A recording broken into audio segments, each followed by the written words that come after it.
ಈಗ 2000 ವರ್ಷಗಳ ಹಿಂದೆ ಜರ್ಮನ್ನಲ್ಲಿ ಒಬ್ಬ ದೊಡ್ಡ ಜ್ಞಾನಿ ಒಂದು ಪುಸ್ತಕ ಬರೆದಿದ್ದಾನೆ, ಸಿಗ್ನೇಚರ್ ಆಫ್ ಆಲ್ ಥಿಂಗ್ಸ್ ಅಂತ. ಸುಮಾರು ಒಂದು 2000 ಪೇಜ್ ಇದೆ, ಇಂಗ್ಲೀಷ್ ತರ್ಜುಮೆ ಮಾಡಿದ್ದಾರೆ. ಆ ಸಿಗ್ನೇಚರ್ ಆಫ್ ಆಲ್ ಥಿಂಗ್ಸ್ ಅನ್ನೋದ್ರಲ್ಲಿ ಅವನು ಉದ್ದಕ್ಕೂ ಏನು ಬರೀತಾನೆ, ಮನುಷ್ಯನಿಗೆ ಏನೇನು ಸೇರಿದೆಯೋ ಅದ್ರ ಮೇಲೆ ನಾನು ಕೃಷ್ಣಮೂರ್ತಿ ನಾನು ನಾನು ನಾನು ಅಂತ ಕಣ್ಣು ಕಾಣದೇ ಇರೋ ಸಿಗ್ನೇಚರ್ ಹಾಕ್ಬಿಟ್ಟಿದ್ದೀವಿ. ನಮಗೆ ಜ್ಞಾನೋದಯವಾಗಬೇಕಾದ್ರೆ ಏನು ಮಾಡಬೇಕು, ಈ ಸಿಗ್ನೇಚರ್ಸ್ನೆಲ್ಲ ಹಿಂದಕ್ಕೆ ತಗೋಬೇಕು. ಈ ಸಿಗ್ನೇಚರ್ಸ್ನ ಹಿಂದಕ್ಕೆ ತಗೊಂಡಾಗ ನಮಗೆ ನಿಜವಾದ ಜ್ಞಾನ ಉದಯವಾಗುವುದಕ್ಕೆ ಪ್ರಾರಂಭವಾಗುತ್ತೆ. ಹೇಗೆ ತೆಗೆದುಕೊಳ್ಳೋದು? ಆಗ ಪ್ರಾಮಾಣಿಕವಾದ ಮನಸ್ಸು ನಮ್ಮಲ್ಲಿ ಉಂಟಾದಾಗ ಅಹಂಕಾರ ಯಾವುದು ಕೆಳಮುಖವಾಗಿ ಹರಿದು ಹೋಗ್ತಾ ಇದೆಯೋ, ಯಾವುದು ಊರ್ಧ್ವಮುಖವಾಗಬೇಕೋ ಆ ಅಹಂಕಾರ ಪರಿವರ್ತನೆಯಾಗಿ ವಿನಯವಾಗುತ್ತೆ. ವಿನಯ ಊರ್ಧ್ವಮುಖವಾಗಿದೆ, ಕೆಳಮುಖವಾಗಿಲ್ಲ.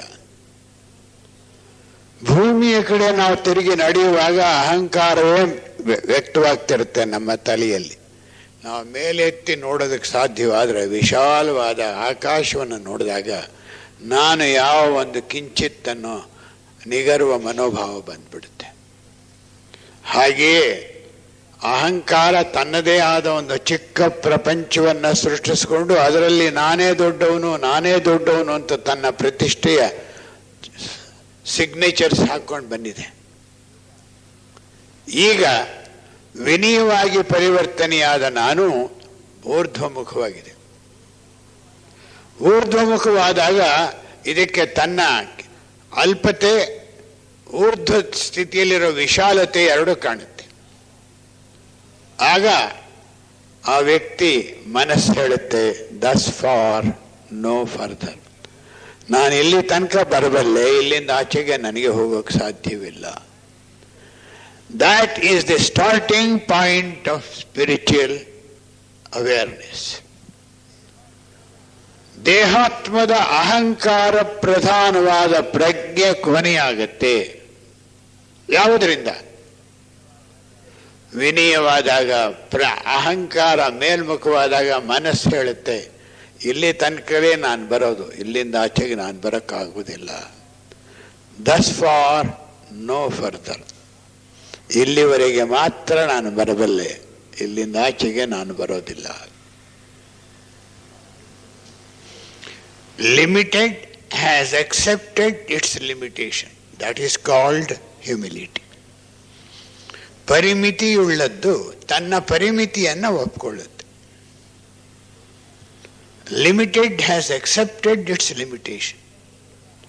ಪರಿಮಿತಿಯುಳ್ಳ ಅಹಂಕಾರ ತನ್ನ ಪರಿಮಿತಿಯನ್ನು ಒಪ್ಪಿಕೊಳ್ತು. ಯಾವುದರಿಂದ? ಮಾನಸಿಕ ಪ್ರಾಮಾಣಿಕತೆಯಿಂದ. ಇದನ್ನು ಒಪ್ಕೊಂಡ್ಬಿಟ್ಟಾಗ ಅದು ಕೆಳಮುಖವಾಗಿರಲ್ಲ, ಊರ್ಧ್ವಮುಖವಾಗಿಬಿಡುತ್ತೆ, ಅದು ವಿನಯವಾಗುತ್ತೆ. ಈ ಒಂದು ಸ್ಥಿತಿಯಲ್ಲಿ ನಾವು ಪ್ರಜ್ಞೆಯನ್ನು ಕೇಂದ್ರಕ್ಕೆ ಸುತ್ತಲೂ ಹರಡಿಕೊಂಡಿರೋ ಪರಿಧಿಯಿಂದ ಕೇಂದ್ರಕ್ಕೆ ಎಳ್ಕೊಳ್ಳೋಕೆ ಸಾಧ್ಯವಾಗುತ್ತೆ. ಅದೇ ನಾನು ಈಗ ಪರಿವರ್ತನೆ ಹೊಂದಿ ವಿನಯವಾಗಿದೆ.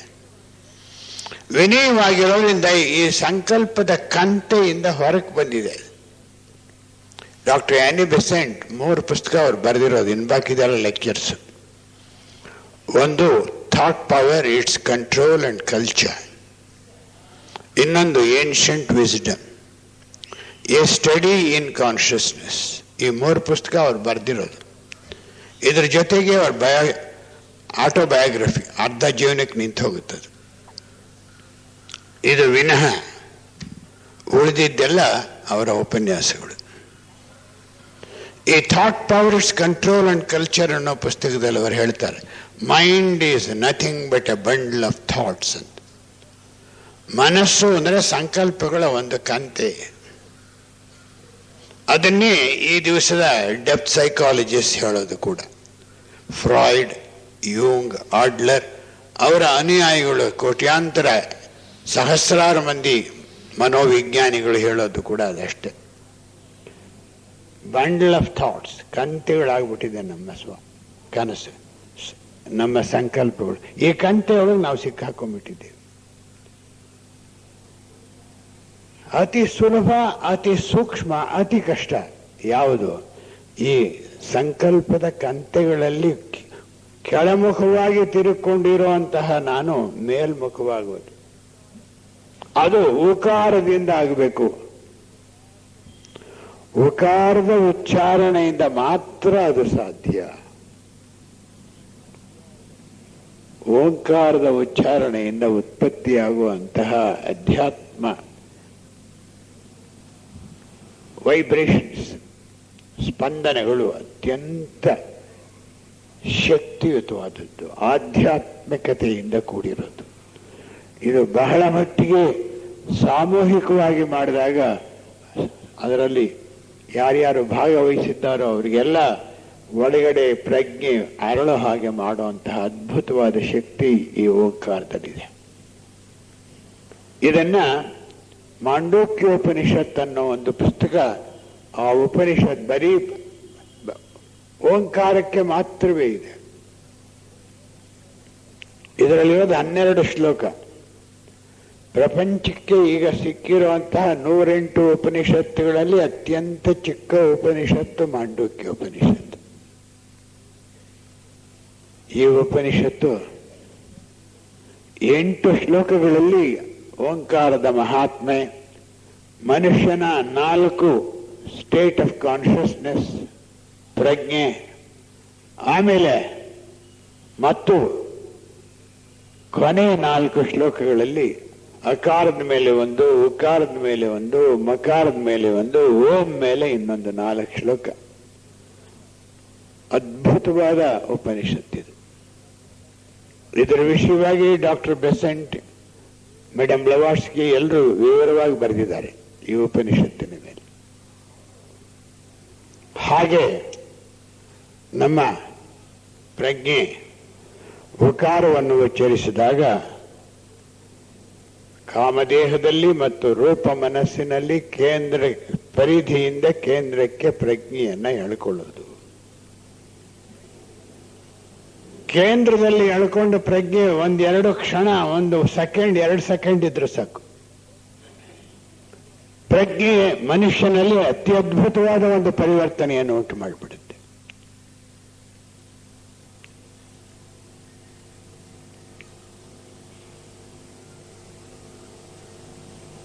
ಅದಕ್ಕೆ ಯೋಗಾಸನ ಮಾಡೋರು ಎಲ್ಲ ಆಸನಗಳಾದ್ಮೇಲೆ ಶವಾಸನ ಮಾಡಿಸ್ತಾರೆ.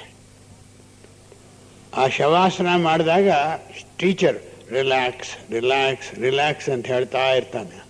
ವೈ ಶುಡ್ ಹಿ ಸೇ? ಯೋಗಾಸನ ಸರಿಯಾಗಿ ಮಾಡಿ ಅಧ್ಯಾತ್ಮ ದೃಷ್ಟಿ ಇರೋರು ಯೋಗಾಸನ ಆಗಿ ಕೊನೆ ಶವಾಸನ ಬರೋದಕ್ಕೆ ದೇಹದ ವಿಶ್ರಾಂತಿಯ ಜೊತೆಗೆ ಮನಸ್ಸು ವಿಶ್ರಾಂತಿಯಾಗಿರುತ್ತೆ.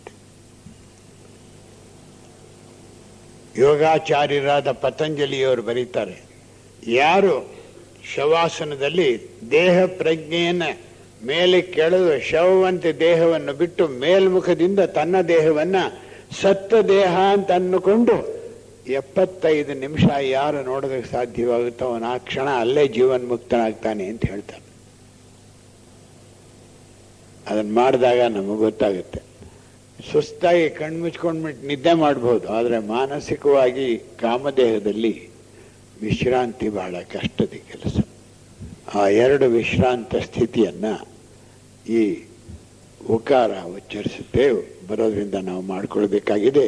ಈಗ ಓಂಕಾರವನ್ನು ಮತ್ತೊಮ್ಮೆ ಅಕ್ಷರವಾಗಿ ಒಟ್ಟಾಗಿ ಉಚ್ಚರಿಸಿ ಈ ಕಾರ್ಯಾಗಾರವನ್ನು ಮುಗಿಸೋಣ. ಇನ್ನೆರಡು ಕಾರ್ಯಾಗಾರ ಡಿಸೆಂಬರ್ ಮತ್ತು ಜಾನ್ವರಿಯಲ್ಲಿ ಮಾಡಿ ಈ ಉಪನ್ಯಾಸ ಮಾಲೆಯನ್ನು ನಾನು ಮುಗಿಸ್ತಾ ಇದ್ದೇನೆ.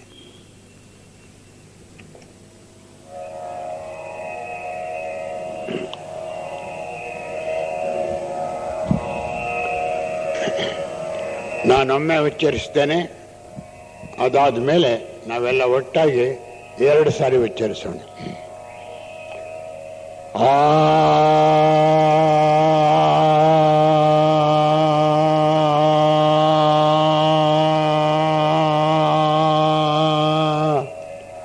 ಒಟ್ಟಾಗಿ 2 ಸಾರಿ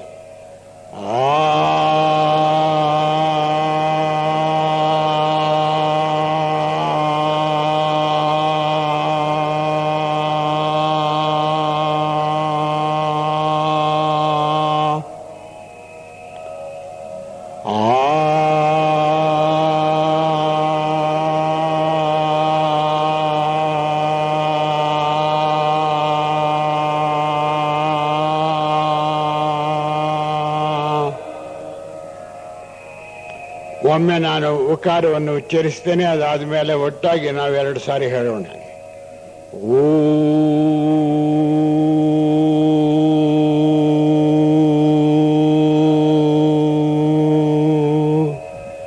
ಒಟ್ಟಾಗಿ 2 ಸಾರಿ ಓ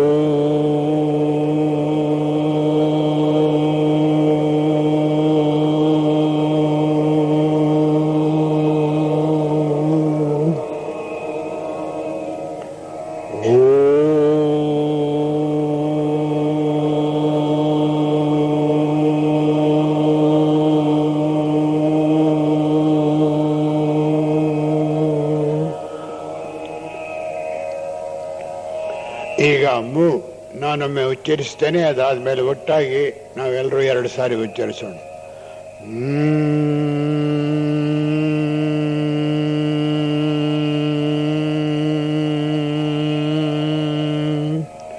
ಒಟ್ಟಾಗಿ 2 ಸಾರಿ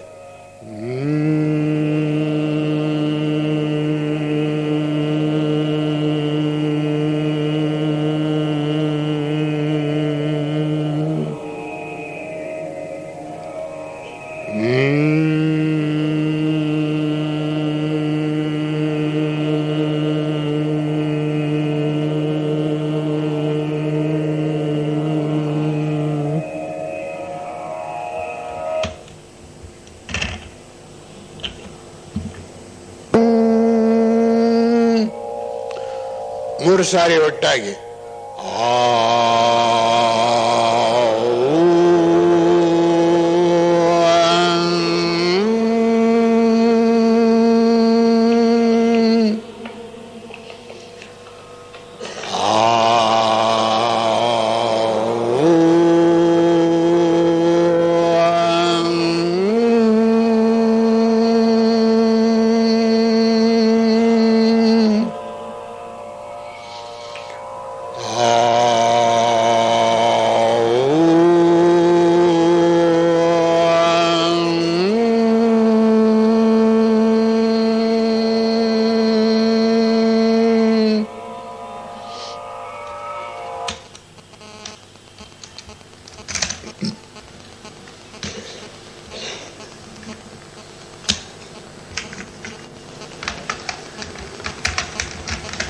ಈಗ ಓಂಕಾರವನ್ನು ನಾನೊಮ್ಮೆ ಉಚ್ಚರಿಸ್ತೇನೆ, ಅದಾದ್ಮೇಲೆ 3 ಸಾರಿ ಉಚ್ಚರಿಸೋಣ.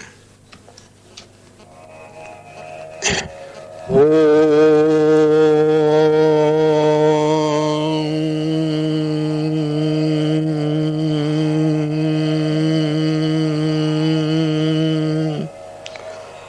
ಮೂರು ಸಾರಿ ಒಟ್ಟಾಗಿ ಉಚ್ಚರಿಸೋಣ.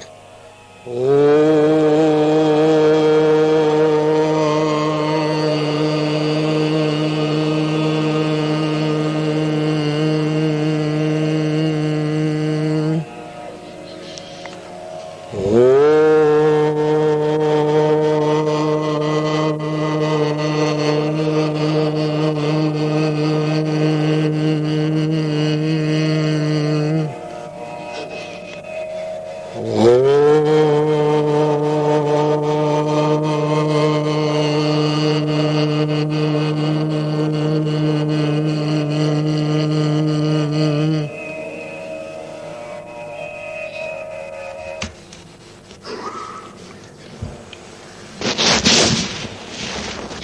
ವಂದನೆಗಳು.